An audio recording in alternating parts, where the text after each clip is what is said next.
Hello, my dear students. Hope you all are doing very well and preparing consistently for your upcoming examinations.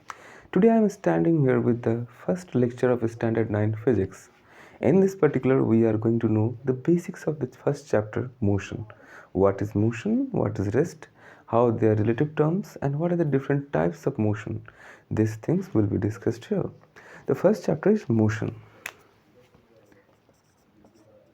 Motion. What do you mean by motion? Motion means if an object is moving from its place, means it's changing its position continuously, then we say that object is moving. For instance, if I'm walking, that means I am moving. Okay. If I'm not walking, I'm standing here steadily, that means I am at rest. Means the definition of motion will be, motion means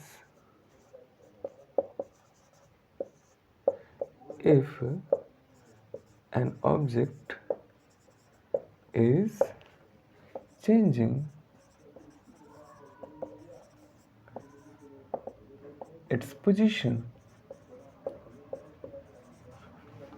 with respect to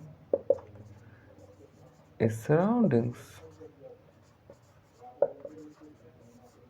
Okay, that means we can say that an object is moving with respect to surroundings, means it is in motion. Similarly, rest. If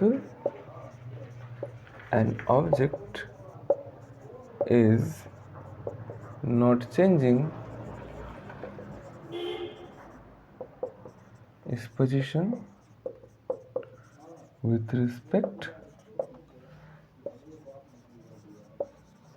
to its surroundings,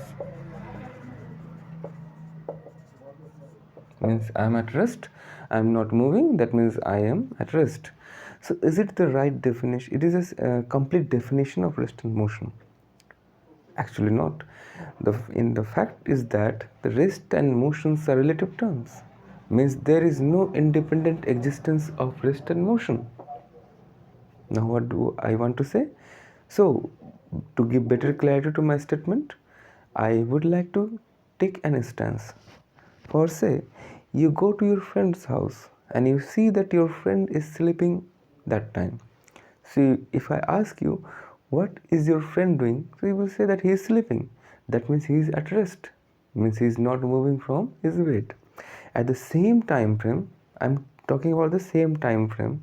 In the same time frame, an astronaut from the space who see you, your friend, and including me, for that astronaut everything is moving because the earth is rotating on its axis. Means anything that is present in the earth is moving with the rotation of the earth. Means for that astronaut everything is moving, including you and your friend. So for that astronaut your friend is also in motion in that same time frame, but for you your friend is at rest. How could it be possible that the same object is having two states? A body cannot have the rest and motion simultaneously. But the fact is that here just I have changed the observer. I have changed the point of reference. In the first case, the point of reference or the observer was you. For you, your friend is at rest. In the second case, the observer or the point of reference is an astronaut who is looking at you from the space, and he is looking the moving earth, rotating earth actually. So for that astronaut you are in motion. So once we change the observer or the point of reference, the definition of rest and motion changes. So that's why I have written here, if an object is changing its position with respect to surroundings. What is its surroundings? Its surrounding means the observer or point of reference. Point of reference. Okay, that's it. Means that point of reference, if an object is moving with respect to an observer or the point of reference, it is in motion. If it is not moving for that observer or the point of reference, it is in rest. That is the basic idea of rest and motion and how they are relative term. For that I have given an example. So Next topic is that what are the different types of motion. Hope till now it is clear to you how rest and motions are relative terms and what is the basic difference between rest and motion. So next topic is different types of motion. Motion is classified on the basis of its path on which an object is moving, on the basis of the path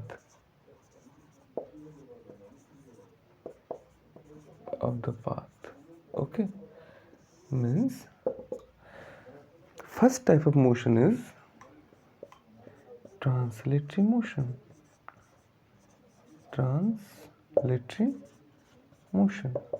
I said here that the path on which the object is moving means anything is in motion, that means that object is certainly moving on certain path. So if an object is moving on a certain path means the path is fixed. That means we say that object is in translatory motion. But translatory motion is further classified into two groups, means two kinds. First is rectilinear motion,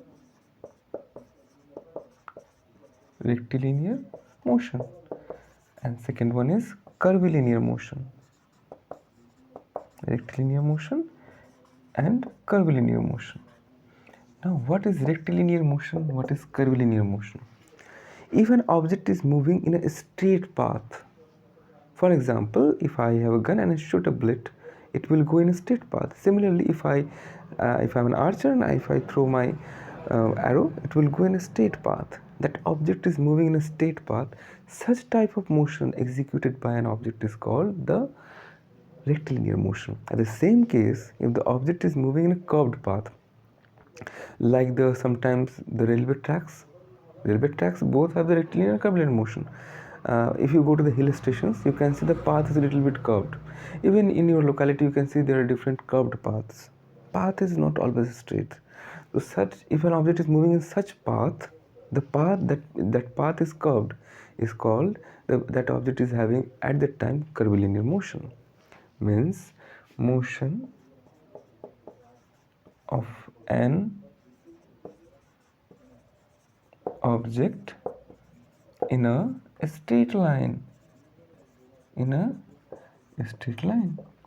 Similarly, motion of an object in a curved path, isn't it? Curved path. Okay, these are the first type of motion. Second type of motion is circular motion.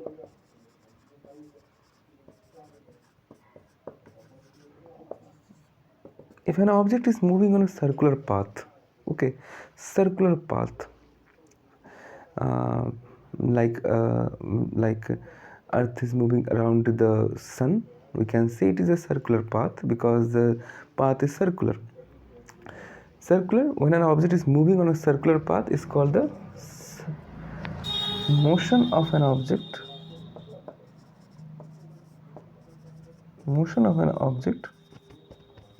In a circular path. Similarly, rotatory motion.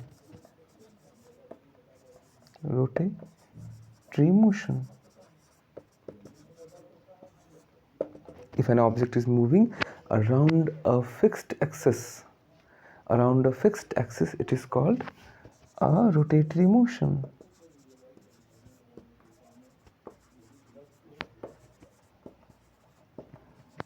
In a fixed axis.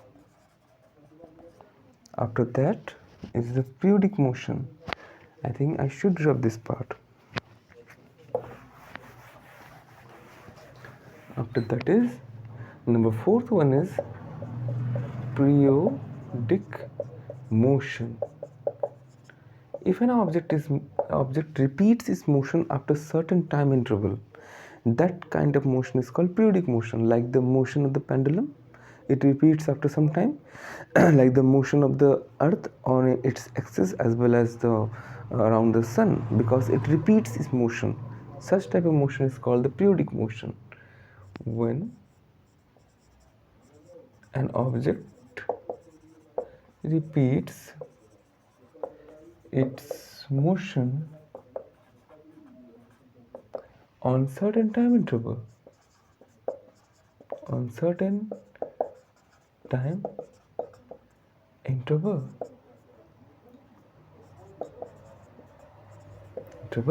This is called a periodic motion. After that, we have vibratory motion. Vibratory motion. When an object is in a back and forth motion, like up and down, that is called back and forth motion. That is called vibratory motion, like the vibration of the string, like the vibration of my vocal cord, because it is vibrating, and as well as your eardrum, that is also vibrating. Such type of motion is called vibratory motion. Back and forth motion, isn't it? These are the very basic types of motion, and these topics are not going to be very important for your standard 9, but still I have given some idea of these topics, because we are going to start motion, so we should start from the very scratch. Or certain type of different motions are also there, like the multiple motions. When a body executes two or more than motions at the same time, they are called the multiple motion. Like in case of the earth has circulatory, periodic and rotatory, three types of motions at the same time, so they are called, the earth is having multiple motions. Random motion, when there is no certain motion, that is called the random motion. But these topics are not going to be very important for standard 9, but you must know these topics because you are going to start motion, so you know everything about motion. In this particular class, in this particular standard 9, we will cover only two types of motion, that is uniform motion and non-uniform motion. Before uniform motion and non-uniform motion,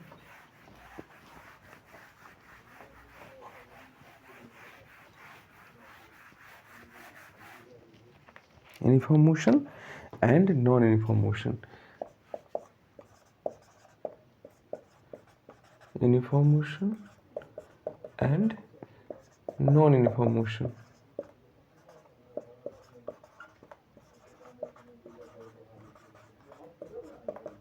Before I start this explaining these two types, I would like to say something about distance and displacement. This is the first topic that I am going to start from standard 9. It is distance and displacement. Distance and displacement. Now, what is distance? If I say there is a point A, there is a point B. If there is a path to reach from point A to B, there are two paths to reach from point A to point B. So you can go from point A to B by using this path, or you can also go from point A to B by using this path. Now you will say, sir, what is distance and what is displacement? This is the next thing. First we will know what is distance. Distance is the total length of the path. Means from one point to another point, the total length covered by an object, irrespective of the direction, is called the distance. Okay, means total length of the path. Okay, that is called the distance. It is the shortest distance. It is the shortest distance between 2 points is called displacement. Means if I want to go from A to B, which one will be the shortest distance? Definitely this path. You will choose this path. So this path is going to be the displacement, because this is the shortest length between 2 points.